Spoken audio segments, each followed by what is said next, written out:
Thank you very much. I'm thrilled to be back in the Commonwealth of Pennsylvania with thousands of loyal, hardworking American patriots. And by the way, the home of the Pittsburgh Steelers. Congratulations. Congratulations. Good team. Great quarterback, don't you think? I think he's great. Big Ben, right? Big Ben. He's a good man. He's a good man. 42 days from now, we're going to win Pennsylvania, and we're going to win 4 more years in the White House. And we're all entitled to it, I will tell you that. With your vote, we're going to lift our nation to extraordinary new heights. We're going to turn the page forever on the failed political class, and that's exactly what we've been doing. And we're going to defend our jobs, our families, our borders, and our treasured way of life. And remember, we now put America first. We do it. It's been a long time. It's been a long time. This is the most important election in the history of our country. I believe that. And this election is a matter of economic survival for Pennsylvania. You had the greatest year you've ever had last year, and you're really on your way. We were very, very sadly disturbed by what happened with China. They let the plague out. They shouldn't have done it. But you're now on your way. We closed it up. We saved millions of lives. That's the bottom line. We closed it up. We saved millions of lives. And I will tell you, you see what's happening. You see the numbers as well as I do. You are on your way to, I think, maybe economically the best year. This next year will be the best year we've had. And the third quarter, wait till you look at the third quarter. Look at the numbers. They will be out before the election, but I predict they'll be very good. By the way, if they're not, I deny I ever saw it. I deny it. But I'm pretty confident they're going to be incredible, probably the best ever. Under my administration, we proudly achieved energy independence.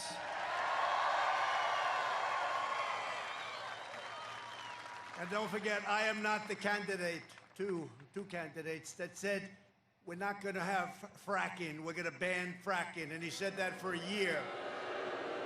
Then all of a sudden he said, well, maybe we'll have some fracking. By the way, you know that's not going to last because the radical left won't let him get away with it. And I'm all for fracking. You know, I was in Texas. Well, it's a big part of your economy. It's energy. It's just a tremendous part. But I was in Texas 2 weeks ago, and my opponent is against oil, guns, and God. And I just spoke to the governor of Texas, Greg Abbott, a great guy. He said, I think you're up 15, sir. I said, well, the fake news says I'm up 4. He said, you're not up 4. And I won it by a lot last time. Remember last time with you, with Texas, with many states? It's too close to call. We don't know. And then, boom, the polls close. They say Trump won, Trump won, Trump won. We won a lot. And I won Pennsylvania because of you. I won Pennsylvania, and you had your best year. So, I mean, that's the way it's supposed to work. And I think we're going to win a lot. Don't forget, last time I came in, I said I was going to give you the tax cuts, as regulation cuts. I said we were going to do big things with energy, big things with steel. Your steel mills, every one of them would have been closed and gone had I not won. But I said I was going to do all these things, so it's tougher. Now I've done everything I said and more. I've done more. I've done more than I said. So this should be easier, and I hear we're doing really well. I know we're doing really well based on, you know, we came in with a lot of you great congressmen. I said, how are we doing? They said, you're going to win it by a lot. But we better win it. We got to go out. We got to vote. But powered by the incredible workers of your state, you are now really, if you look at it, the #1 producer. Think of it. We are, as a nation, your state is, you have no idea how big in energy. You know how big you are in energy? People don't think of Pennsylvania that way. Do you have any idea? And as a nation, we're the biggest in the world by far, not even close, and we are energy independent. Think of that. But no longer is America at the mercy of these foreign suppliers and all of the people that took advantage of us for so many years. We now don't have to be in other parts of the world. We're there perhaps to help allies. We're there perhaps to help good people. But we're not there because we need their energy, because we need their oil.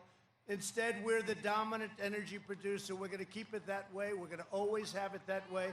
This, by the way, our opponents, they don't want petroleum products, okay? They want wind. Let's open up wind. Let's have some wind, and every once in a while the wind will blow and you'll produce a couple of things, and then you can close down your plant for the rest of the season. You can watch those birds fly out of the sky. Gee, I always say it's a bird graveyard under the windmills. Doesn't have the power, doesn't have the staying power. You see what's happening in California? Blackouts, rolling blackouts. How would you like that in Pennsylvania, the Commonwealth of Pennsylvania? Darling, what's wrong? I can't watch Trump on television tonight.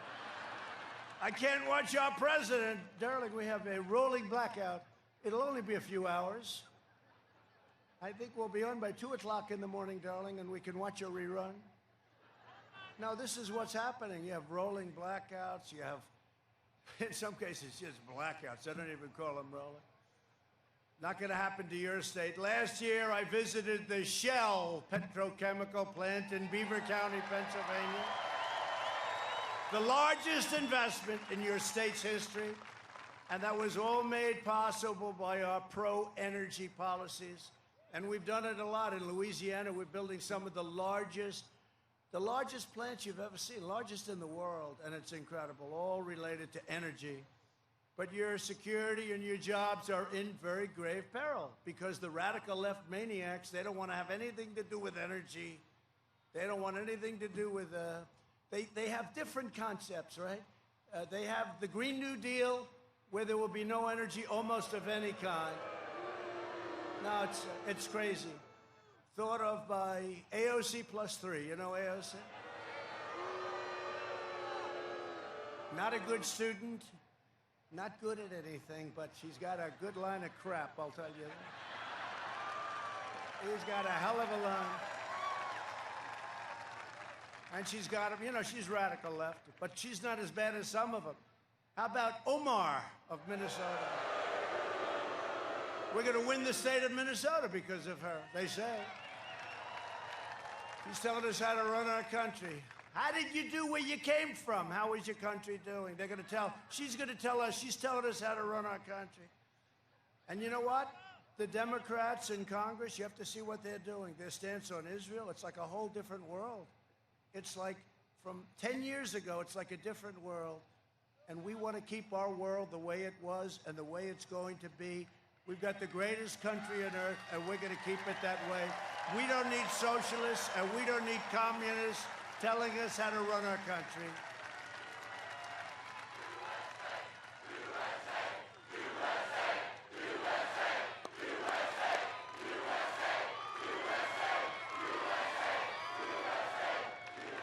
You know, I do this every night, and a lot of times it's a waste. I did it last night. Did you see the crowd we had last night?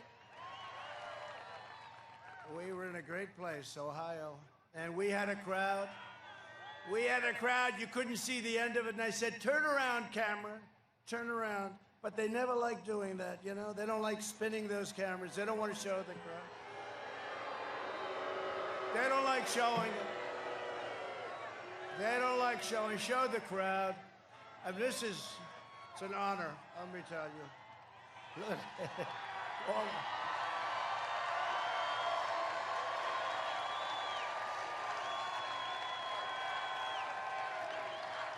Look, you know, I used to think there was a difficulty, like it was a new camera that can't turn. But then whenever there was like a problem, like there'd be a little argument or some kind of an anti-Trump person, you don't see that much. I don't want to bring it on, but you don't see it much anymore. You know why? It's dangerous. It's dangerous with it. But, you know, I'd see the camera would never move, but ever when there's something like a little negative happening, that thing would turn around like a pretzel. And I said, oh, it does move. but they never want to show the crowds. They never. Last night, now, I went home, and I tell you this, I go home all the time. First Lady, how'd you like the crowd? Sir, I didn't see it. I didn't see it. But I didn't see it, Donald. I didn't see it. Sometimes she'll call me Mr. President, but she's only kidding, believe me. She's only kidding. Has she been a great First Lady, right? Been a great First Lady.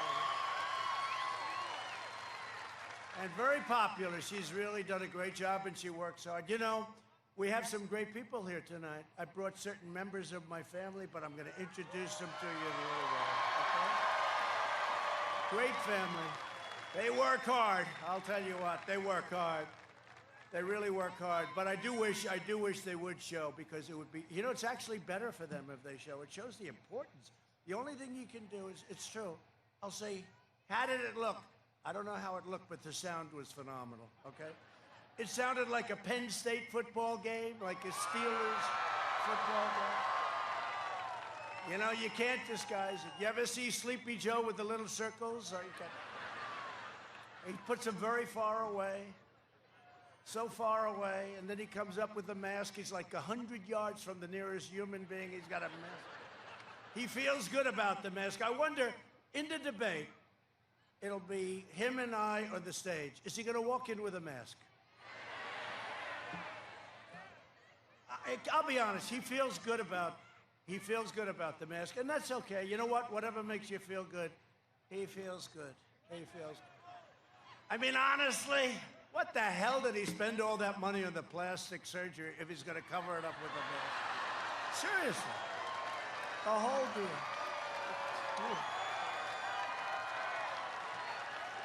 No, I think he'll come in with a mask. I don't know. I have no idea. Well, the question is, will he leave it on during the debate?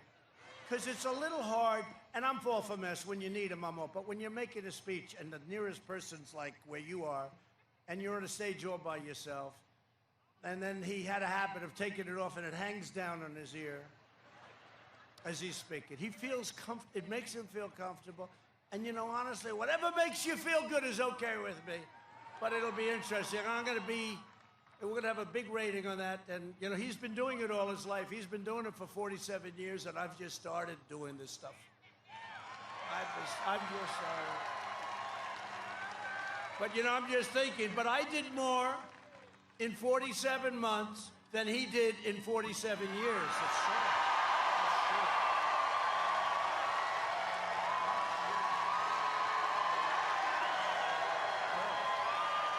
You look at what we've done.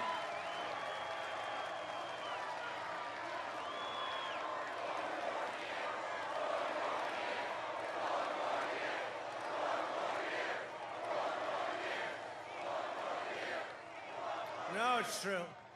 That's actually true. He did a lot of negative stuff, too. You have to deduct that out. When asked if there would be any place for fossil fuels, including coal and fracking, in a Biden administration, Joe replied, no, we would make sure that it's all eliminated. All of a sudden, he gets the nomination. You know, he's been trying to get the nomination for decades. He finally and that was prime time for him, which was never great.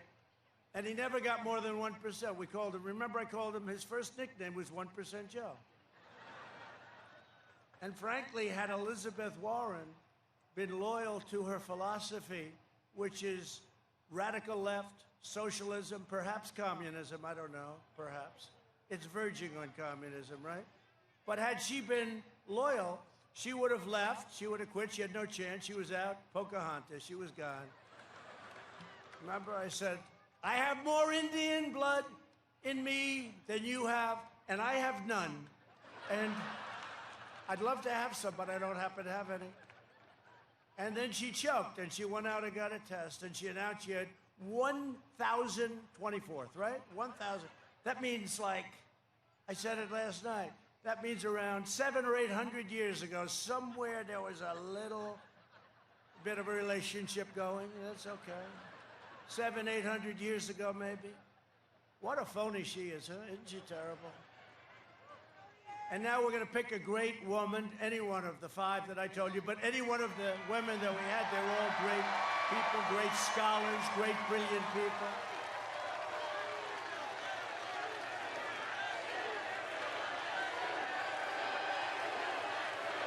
A lot of people.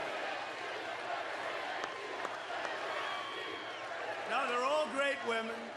They're brilliant, great scholars. By the way, while I'm here, would anybody prefer that I pick a man? Is there any man that has the courage to raise your hand? There's one right there. I got one. We found one. Now, we're going to pick an incredible woman, brilliant woman, and watch the abuse that she will take. Whoever, the decision's going to be announced on Saturday, 5 o'clock on Saturday, at the White House. And you see, we have tremendous Republican support. 2 people, always got to be 2. Always got to be the 2, those 2. We have great support from the Republican Party, tremendous support. It's never been this unified before, ever, ever.